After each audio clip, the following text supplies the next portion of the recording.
Hey there everyone, today's another magical day. We're at Sanaa in Animal Kingdom Lodge, Kidani Village, having one of my all-time favorite food items in all of Walt Disney World, the bread service. I love the bread service so much, but getting a reservation at Sanaa right now is incredibly difficult. Sure enough, we made one, we're all set to go. It's so great to be back. It goes to show how popular it is when all the reservations are gone for weeks and weeks and weeks. It's a popular spot. My server, also named Michael, comes up, said, "How are you? Have you seen the menu before? Any questions? Have you been here before?" I said, "Oh, bread service sounds amazing." He's like, "You've been here before?" I'm like, yes, I've been here before. Somehow they know when you just know the bread service is like what you want, and you're not sure about an entree because you know what the bread service is. They know you've been here before. It's just funny. Now, you know I'm always in the hunt for a new non-alcoholic specialty beverage. We've got the pomegranate lemonade here from Sanaa. I was told by my server that it is relatively new on the menu. I think we've tried just about everything else non-alcoholic specialty drink on the menu, not the pomegranate lemonade. Let's try it together. Not bad, but nothing I'd go out of my way for. Kind of a very subtle hint of pomegranate, much more of the lemonade, and not that sweet, So I'd probably skip this one. That's me. Sanaa, I definitely would not skip, but this drink, I probably would. When I say the best food at Walt Disney World, you tend to think to yourself, Michael, that's an exaggeration, right? Like you're exaggerating the best food at Walt Disney World. This is not an exaggeration. This is some of the, if not the, best food at Walt Disney World. It's easy to see why, because the flavors are just unbelievable here. It's just so good. It's so good. If you're here for the first time, please try the bread service and try mixing up the flavors. Oh my gosh. Just as incredibly amazing as I remember the flavors. Everything about it is the best. It just is. Something super unique that I've actually never done before is dip the bread directly into the serving cup here. The reason why I've never done that is because usually, David or so, another family member is here with me, but since it's just me today, we have it to ourselves. We get to try it in a different way. Oh my gosh, that's amazing. If you're here by yourself, try dipping it directly. You get even more flavor. It's amazing how filling this is. It's an appetizer. It's an $18 bread service appetizer. Should note that. But it is so filling. I'm down to my last piece of bread. I don't know if I'm gonna go finish it. So it's good for 2 people. I'll tell you that right now. Maybe even more than 2. Fantastic meal at Sanaa, as always. I know one day in the future we're not gonna get bread service. We'll actually eat some of the entree items, which are really good too. They are. It's so hard to say no. After an incredible meal at Sanaa, I always have to take time and kind of walk it off a little bit because it's just so much good food. It's always so fun to watch feeding time because all the giraffes end up following the one truck that drives around, puts up those, I think they're called bales, or there's another term for it that's escaping me at the moment, but they put up these giant things in the trees. And the giraffes know that the truck brings the food, so they keep following the truck from spot to spot to spot. That feeling of normalcy is definitely coming back as the magical expresses arrive, drop guests off. It's this very slow process. It's actually much slower than I thought it would be. I thought it'd be a lot quicker, or we feel that instant or very close, very quick anyway, change back to that normalcy that we all know. But it's taken a long time, and I know it's going to take a little longer too. I know that, but the knowledge that it is moving in that direction does feel good. One change that I've noticed at the Disney resorts is that they're no longer giving times for when those buses do show up at the resort. So they're just saying it's going to take place via bus. We're headed to Animal Kingdom, but we don't know when. So one of the tricks that I like to use to think about when the bus might come is to look at how many guests are currently waiting at the station that you want to that you're going to be staying, you're going to be departing from. Here's a Disney Springs bus, which is departing from Station 2.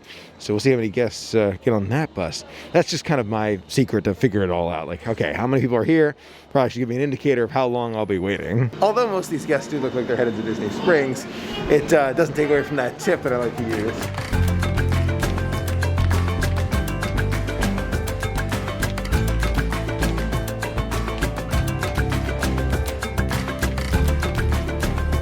Now, I made my way over to Pandora World of Avatar here in Animal Kingdom, and I was thinking to myself, let's find out if the lines are truly as long as they say they are, right? I was going to time it and figure that out. Believe it or not, along that wall over there is actually the line for Na'vi River Journey. I've never in my whole life seen it that long. This is the end of the line from Na'vi River Journey. Technically, not even in Pandora World of Avatar. Oh my gosh. Wow. Okay. Yeah. Okay. So the question, Michael, are lines getting longer at Disney? Yes, I'd say they are. Now, I know that there's spacing, so that's definitely playing into this quite a bit. But I'm thinking to myself, how long was this line? How far back did it go on opening day? Part of me thinks it wasn't even this far. On opening day, I feel like it went to about here, like next to the plant, just about. I don't think it went outside of the land, so that's definitely new. After that, I was thinking to myself, okay, let's get a night blossom. Look at the length of the night blossom. I cannot believe the length of this line. I'm gonna time it. I'm gonna time it from all the way over here. This is where we're starting it. This is our line. Right here. We'll see how long it truly is. Here we go. Could I get a night blossom, please? Total time, 12 minutes and 44 seconds. Man, I love it. Thank you very much. You know how much I love the night blossom, but for some reason, after a bread service, it loses some of its flavor. I think it's the spices in the bread service that kind of throw it off a little bit, where it's like, you can't taste the sweetness as much because of bread service. Maybe I should like drink some water first. Maybe the more I have, it'll get even better. It's still amazing, don't take away from that. It's just, yeah, bread service throwing off the flavor. It took a few sips to, I think, wash down the flavor of the bread service and some of those sauces with it, but I got it. We're back to that amazing night blossom flavor. You know, a lot of friends have asked me, Michael, can you still have a magical vacation with the mask? It's a question that we've kind of touched on before, but I kind of want to get back to it because I've got another few thoughts to share with you. Of course, one of the biggest factors, it comes down to you. What's your experience? Absolutely, we know that. Okay, we got it. But the weather also plays a big factor, right? So you can immediately feel the difference when it's not as hot out with the mask on. When you're eating or drinking, you can take the mask off, but when you're not eating or drinking, including, you know, just kind of sitting back, relaxing, even though you have a drink in your hand, but you're not planning on drinking it, the rule is you gotta put it back on. So yes, there are times to take it off, there are, but for now, we leave it on for most of the day. Except when actively eating or drinking while stationary. Guests that do not comply will be asked to leave. It's one of those things with the announcements. I know how it's important. It is important to have the announcements, but when I think about the magical experiences, right, it's like, oh, it's one of those things that I'm looking forward to also going away. We're not in this video, I'm not talking about the relative importance, not talking about that, I'm talking about the feelings, just those feelings. In the short period of time we've all been wearing masks, a lot of great ones have come out, different styles, and more importantly, different thicknesses. So some of the earlier ones were very thick, hard to breathe out of. But the more recent ones, at least the ones that I've seen, spoken to friends about, they are easier to breathe from. Look at those wings right there. So cool, bright, bright pink. You can still experience so many of these amazing things, even with the mask on. So it's not, you know, oh my gosh, look at this guy. It's not saying that you can't experience those things with the masks on. You can. It's just a matter of knowing that it's always going to be there, at least for the time being. Now, why am I bringing this up today? Biggest reason, because I am seeing a lot of guests and speaking to several friends who feel, and I believe this is the right term to use here, mask fatigue. I don't think mask fatigue only affects those who are coming to Disney. I think it's everywhere around the world. I think there are a lot of people who are saying to themselves, okay, I'm ready to take the mask off now. And you know, you see that everywhere, and that's okay. You know, I think it's just human nature. That's just how we all feel. And it's not a bad thing to feel that way, you know. You can say, all right, we prefer not having the mask on. We gotta wear it for now.